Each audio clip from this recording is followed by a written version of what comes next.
Someone walks toward you on an empty street. Before a single word is spoken, before any smile, any nod, something inside you is already working, quietly, quickly, measuring the distance between you and them, reading the way they move, deciding in less than a second whether you are safe. And then, almost automatically, you smile.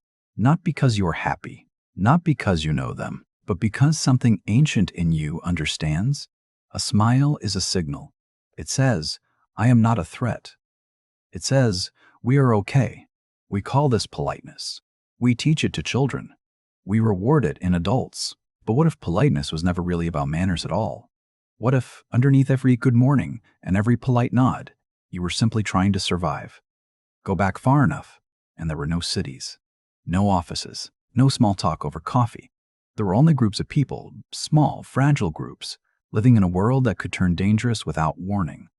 A sound in the trees, a stranger at the edge of the firelight, another human being whose intentions you could not yet read. In that world, a mistake in judgment did not cost you embarrassment. It cost you your life. And so the human brain developed something extraordinary, an almost automatic ability to scan the people around it, to watch eyes, to read posture, to feel the tension in a room before anyone said a single word. Scientists today call parts of this system the threat detection network, and it operates faster than conscious thought. By the time you realize you feel uneasy around someone, your brain has already been processing them for several seconds. But detection alone was not enough.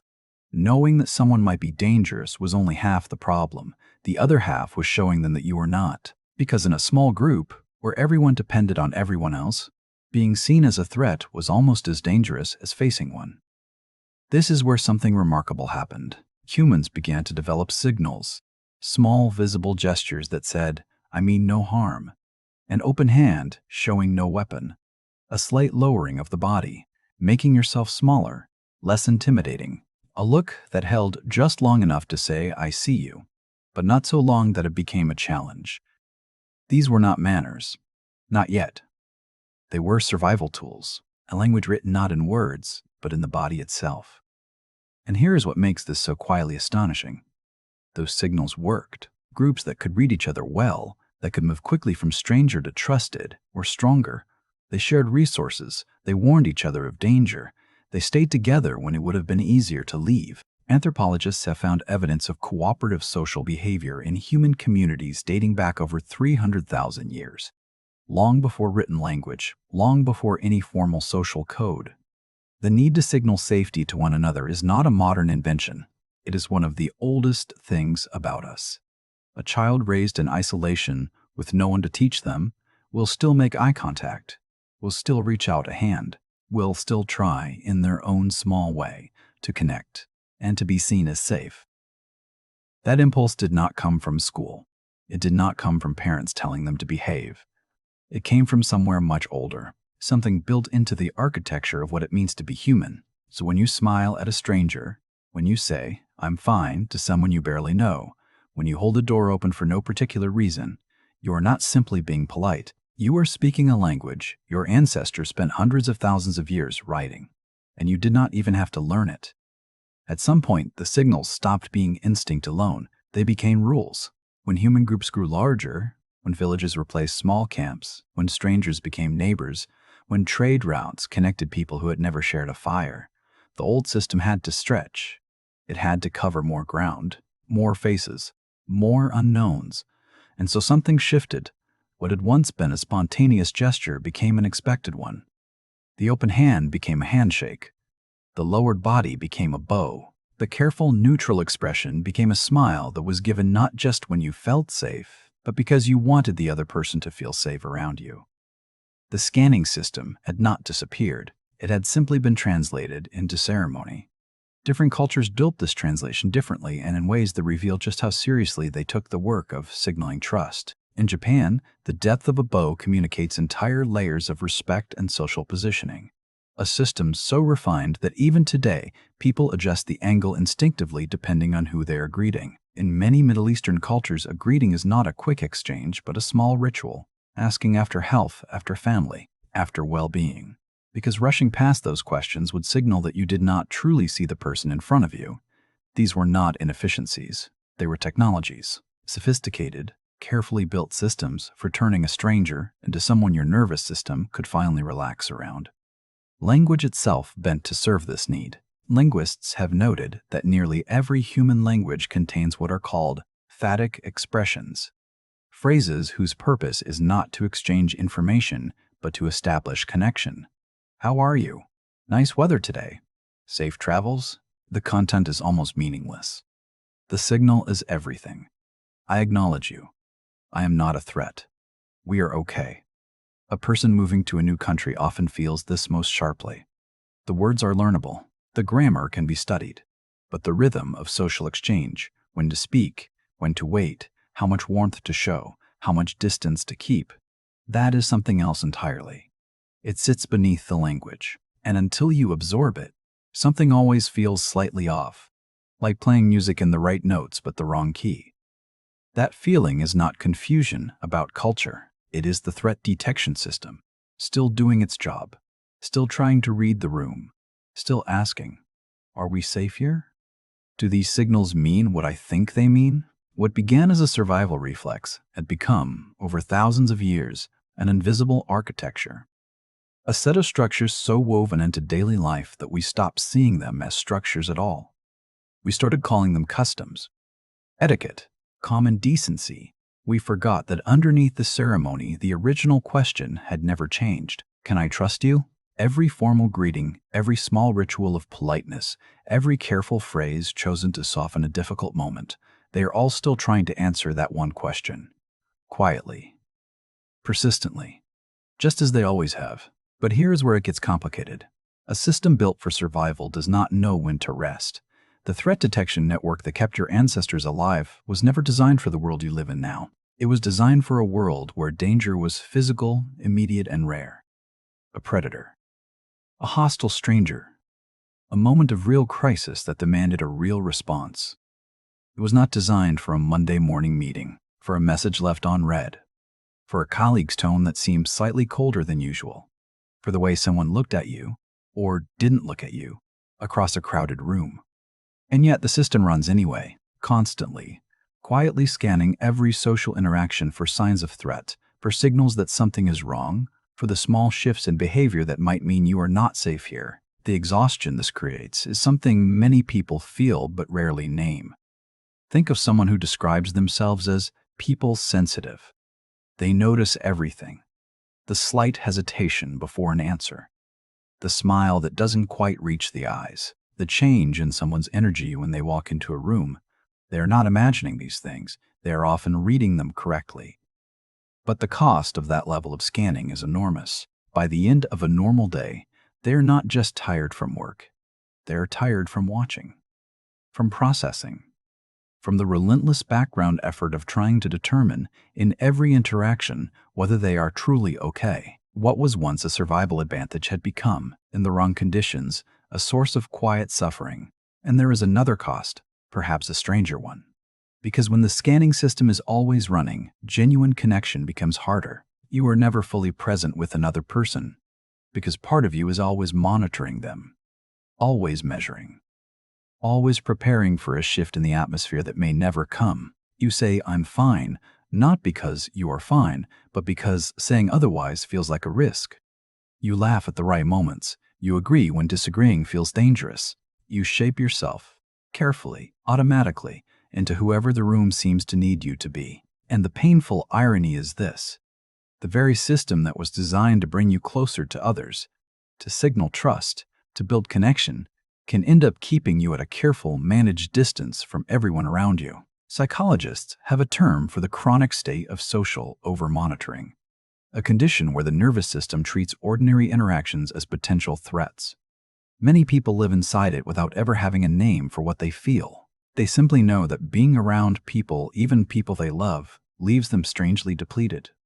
Not because those people are dangerous, but because the system cannot tell the difference anymore between a room full of friends and a world that needs to be survived. The scanner stays on, and the very thing meant to keep you safe becomes the thing that makes it hardest to rest. And yet, we built entire systems around it. Not to question it, not to slow it down, but to organize it, formalize it, and hand it to the next generation is simply the way things are done. Modern workplaces run on politeness, the way engines run on fuel. Performance reviews wrapped in careful language. Feedback delivered with so many softening phrases that the actual message becomes difficult to find. Meetings where everyone nods and no one says what they actually think. Not because they are dishonest, but because the threat detection system is still in the room, still asking, is it safe to speak here? What will it cost me if I do? Research in organizational psychology has found that employees in high-pressure environments spend a significant portion of their mental energy on what researchers call impression management, the constant, largely unconscious work of controlling how others perceive you. Choosing words carefully, monitoring reactions, adjusting tone in real time. It happens in every industry, at every level, and most people doing it have no idea just how much energy it is consuming. Digital life did not reduce this. It expanded it. A text message now carries the weight of an entire social interaction. People reread what they have written, not for grammar, but for tone. They wonder if a sentence sounds too cold, too eager, too much. They add punctuation to soften a message. They remove it to sound more casual. They wait a careful amount of time before replying, because responding too quickly signals one thing and responding too slowly signals another. None of this is irrational. It is the old system doing exactly what it was built to do. Scanning for how a signal will land, adjusting before sending, managing the impression of safety and warmth across a screen instead of across a fire. A young professional once described the experience of sending an email to her manager this way. She wrote it, rewrote it, read it aloud to herself, changed the opening, reconsidered the closing, and finally sent it. Then spent the next hour quietly dreading a response that never came because her manager had simply been busy. The email was 2 sentences long, but the system does not measure effort by length, it measures by stakes. And somewhere beneath conscious thought, a message to someone with power over your livelihood still carries the faint biological echo of an interaction that once could have determined whether you were welcomed into the group or left outside it. This is why politeness norms feel so different depending on the power dynamic in the room. With a friend, you relax. With a stranger, you adjust. With someone who holds authority over you, something tightens, almost before you decide it should. The modern world changed almost everything about how we live. It changed almost nothing about how this system works. We carry it into every meeting, every message, every carefully chosen word. Still scanning, still signaling, still in some ancient and wordless part of ourselves, trying to make sure we are safe enough to stay. So what do we do with all of this? Now that we can see it, the scanner, the signals, the ancient system running quietly beneath every smile and every careful word, what changes? Perhaps the most important thing is simply this. Understanding why something happens does not make it disappear, but it does make it lighter when you feel that familiar tightening before a difficult conversation. When you catch yourself rewriting a message for the 4th time, or smiling at someone, not because you want to, but because something in you insists that you must. You do not have to judge it. You do not have to call it anxiety, or people-pleasing, or weakness. You can simply recognize it for what it is. A very old part of you, doing a very old job, trying, as it has always tried, to keep you connected, to keep you safe, to make sure that the people around you know, I mean no harm, we are okay.